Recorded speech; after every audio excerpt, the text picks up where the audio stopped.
дар ноҳияи ашт аз кӯшиши фурӯши духтарчаи 2 моҳа дар эвази 20 000 сомонӣ пешгирӣ карда, бо иттиҳоми фарзандфурӯшӣ модари ин кӯдаки ширмак, зани 36-солаи сокини шаҳри Шайдонро дастгир карданд.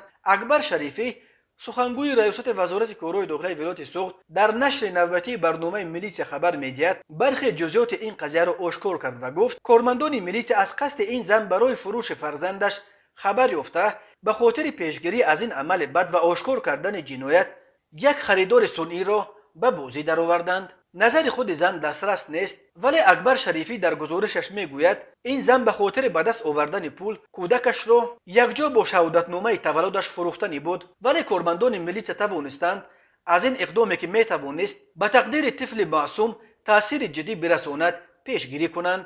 зан аз харидор 7000 сомонӣ пешпардохт гирифта, 13 000 боқимондаро мебоист баъде ба номи харидор гузарониндани тифлаш бигирад ва дар ҳолати идорашавандаи оперативӣ ҳаракатҳои ҷиноятии гумонбаршаванда зери назорат қарор гирифта, бо ошкор шудани кирдори ҷиноятӣ ва таздиқи он нисбат ба ӯ тибқи талаботи моддаи 167 Кодекси ҷиноятии Ҷумҳурии Тоҷикистон парвандаи ҷиноятӣ оғоз карданд. гуфта мешавад дар гузориш, тафсилоти дигар оварда нашудааст. моддаи 167 Кодекси ҷиноятии Тоҷикистон барои савдои кӯдакон ҳамчун ҷазо аз 5 то 8 соли зиндонро пешбинӣ мекунад. дар сурати мавҷуд будани бархе ҳолатҳои вазнин, ҷазо барои фурӯши одамон метавонад то ба 15 соли зиндон ташкил бидиҳад.